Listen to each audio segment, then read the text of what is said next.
La photographie au centre du festival Visa pour l'image dès demain à Perpignan. Et là encore, le photojournalisme y est à l'honneur. L'occasion pour nous de recevoir Sandra Caligaro pour son travail sur l'Afghanistan à l'ombre des drapeaux blancs. Vous êtes photographe indépendante. L'Afghanistan, cela va bientôt faire 20 ans que vous la capturez à travers votre objectif avec pudeur, sous des angles toujours différents, mais avec la volonté, semble-t-il, toujours de prendre du recul, de voir la guerre autrement, de manière finalement peu frontale, ce qui peut même aller à l'encontre de ce que nous, occidentaux, on peut attendre. Aujourd'hui, qui se trouve derrière à l'ombre des drapeaux blancs?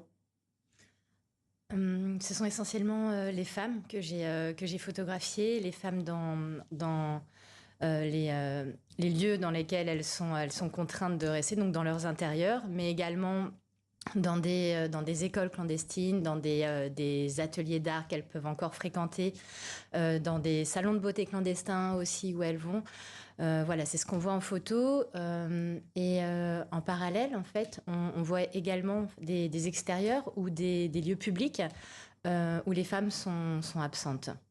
Alors, moi, quand j'entends à l'ombre des drapeaux blancs, je vois le drapeau blanc qui signifie la paix, la non-appartenance finalement à un clan, mais c'est également le drapeau national de l'Afghanistan depuis le retour des talibans en 2021, avec inscrit ainsi, on le voit, on le voit à l'instant, la Shahada de l'émirat islamique. C'est sous quel drapeau blanc justement que que ces femmes et ces hommes d'ailleurs aussi, vous les photographiez?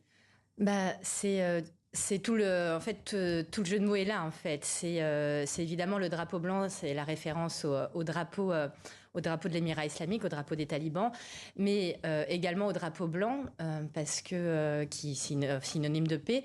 Parce qu'en 2021, quand les talibans en fait arrivent au pouvoir, c'est malgré tout une paix qui arrive, malgré tout. Alors une paix avec très déséquilibrée, une paix pas vraiment heureuse, mais c'est malgré tout c'est une paix.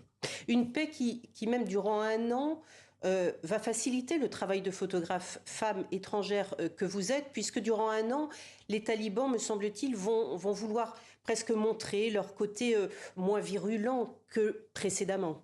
Tout à fait.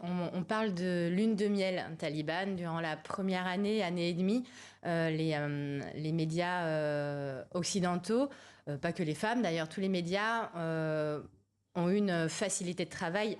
En fait, du jour au lendemain, les talibans qui étaient insurgés et qui contrôlaient beaucoup de provinces, en fait de plus en plus de provinces dans le pays, sont arrivés au pouvoir. Donc, nous, pendant toutes les années où ils étaient insurgés, nous, quand je dis nous, médias occidentaux, il y avait beaucoup de zones qu'on ne pouvait pas couvrir. On ne pouvait pas s'y rendre parce qu'on risquait d'être kidnappés. Voilà. Et d'un coup, tout s'ouvre à nous. Donc, c'était assez fou pour nous de pouvoir en fait découvrir des zones où on n'avait plus accès. On a découvert d'ailleurs tous les ravages du conflit. Voilà. Des portes qui se sont ouvertes, mais durant un an, vous venez de le dire. Après, elles se sont refermées. Et là, votre travail, votre rencontre avec le peuple afghan, et notamment féminin, a été nettement plus difficile. Des problèmes de visa, notamment. Oui, c'est beaucoup plus difficile aujourd'hui d'y travailler. C'est très difficile d'obtenir une accréditation de travail quand on est affilié en fait aux médias, quand on est journaliste ou photographe. Les médias sont très contrôlés, les médias afghans sont complètement muselés et les médias étrangers sont très contrôlés. Donc, et même quand on a des autorisations pour travailler, c'est sur des sujets qui plaisent au régime, donc qui vont pas forcément nous plaire à nous journalistes étrangers occidentaux. Dans un précédent travail, vous parliez de Afghan Dream, le rêve afghan. Est-ce qu'il existe encore, les femmes que vous avez rencontrées, est-ce qu'elles continuent de croire à un avenir meilleur? Je ne sais pas si elles continuent de croire à un avenir meilleur. En tout cas, elles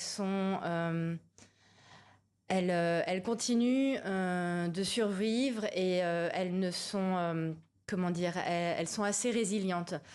J'ai envie de dire, de toute manière, elles n'ont pas le choix. Sinon, en fait, c'est la mort à petit feu. Alors, déjà que une Afghane me disait que l'état psychologique normal en ce moment de n'importe quelle femme en Afghanistan, c'est la déprime. En fait, toutes les femmes sont déprimées.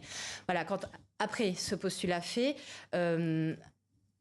elle continue voilà, de vivre, enfin celle que j'ai rencontrée en tout cas, même si c'est très difficile, elle continue d'essayer d'arracher quelques brins, en fait, quelques instants de liberté là où elles peuvent.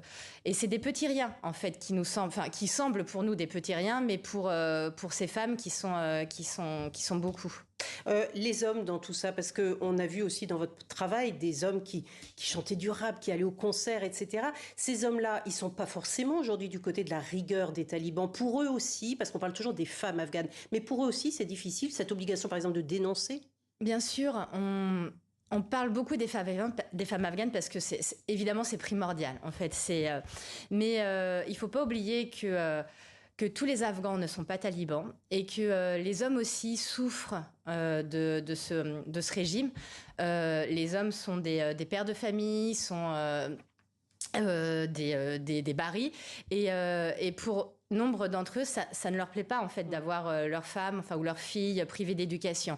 Et il faut se rappeler que si aujourd'hui il y a des écoles clandestines, par exemple, il y a des lieux pour les femmes, c'est souvent en fait avec l'aide de certains hommes. C'est bon de le rappeler. Merci beaucoup Sandra Caliguero. Ajoutons que votre travail Afghanistan à l'ombre des drapeaux blancs a reçu également le prix Françoise de Mulder l'an dernier. Merci beaucoup d'avoir été avec nous.